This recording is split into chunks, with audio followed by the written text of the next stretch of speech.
Terhormat Bapak-bapak, Ibu-ibu, salam Pancasila.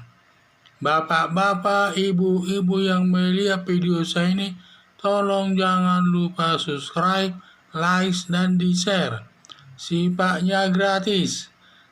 Pada hari Senin tanggal 11 Oktober 2021 ini, saya akan mengomentari mengapa Yahya Wahloni yang ditangkap bukan Ustadz Abdul Somad terkait penodaan agama. Ustadz Yahya Wahloni dan Ustadz Abdul Somad sama-sama penghina agama Kristen, di mana Ustadz Yahya Wahloni menghina agama Kristen bahwa isi Alkitab Kristen tersebut adalah palsu. Demikian juga Ustadz Abdul Somad menghina agama Kristen bahwa salib itu adalah jin kafir.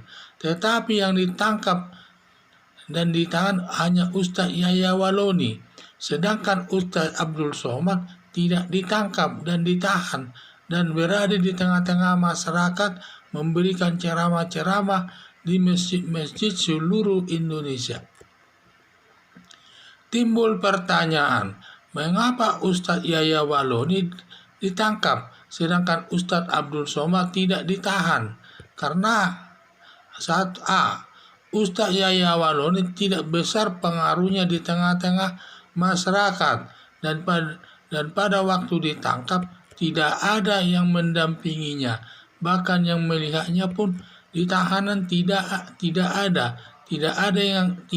dia mengikuti organisasi Islam, baik Nahdlatul Ulama maupun Muhammadiyah, sehingga dia tidak mendapat perlindungan. Demikian juga Majelis Ulama Indonesia tidak ada ikut dia di sana. Sedangkan Ustadz Abdul Somad, polisi berpikir menahannya, apalagi Ustadz Abdul Somad banyak pendukungnya untuk menjadikan Ustadz Abdul Somad menjadi ketua umum partai PBNU menggantikan Sirat. Dalam bulan Desember 2021 ini akan dilakukan pemilihan sebagai ketua umum PBNU, dan Kapolri yang baru termasuk dekat dengan pengurus daripada PBNU. Banyak suara minta Ustadz Abdul Somad ditangkap dari kelompok tertentu. Sebaliknya banyak juga yang minta Abdul Somad dilindungi dan memilihnya sebagai ketua umum PBNU.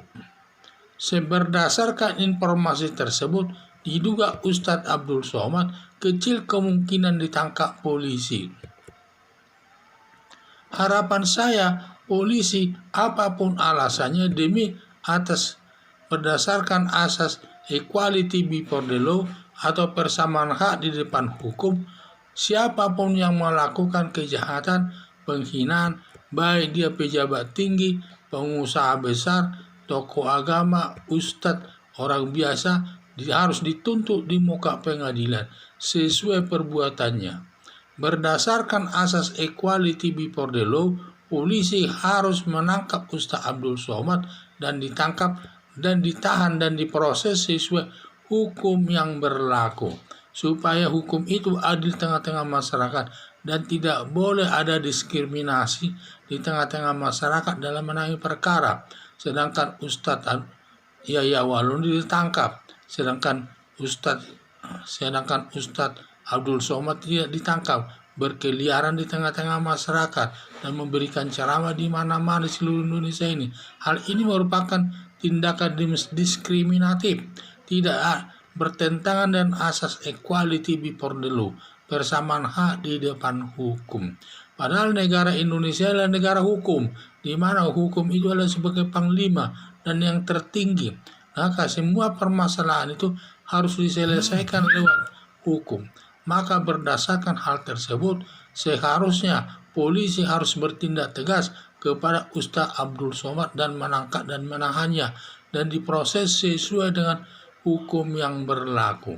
Kalau begini nanti kejadiannya, banyak nanti protes-protes kepada penegakan hukum di Indonesia ini, di mana penegakan hukum di Indonesia ini tidak adil, sifatnya diskriminatif dan sifatnya hanya melindungi kepentingan orang tertentu, tidak disamaratakan semua anggota masyarakat tersebut.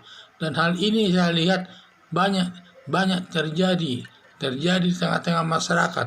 Masih banyak lagi penghina agama Kristen itu, tapi tidak diproses sesuai dengan hukum, seperti Henny Handono, dan juga masih ada lagi yang lainnya itu, di mana banyak melakukan penghinaan terhadap agama Kristen, tetapi tidak ditindak. Yang ditindak hanya Yahya Waloni, karena Yahya Waloni ini mungkin baru dia masuk agama Islam sebagai mualaf, dan juga tidak besar pengaruhnya tengah-tengah masyarakat. Apalagi dia kurang simpatik masyarakat kepada Yahya Waloni ini. Dan juga sampai dia ditangkap polisi pun tidak ada yang melihatnya di tahanan, didiamkan saja begitu. Biasanya kalau tokoh masyarakat, dia kalau ditangkap polisi, banyak yang mengantarnya sampai ke tahanan tersebut sebagai perwujudan mendukung daripada orang tersebut. Jadi harapan saya agar polisi segera menangkap Ustadz Abdul Somad tersebut dan proses sesuai dengan hukum yang berlaku berlandaskan asas equality before the law. Sekian dan terima kasih.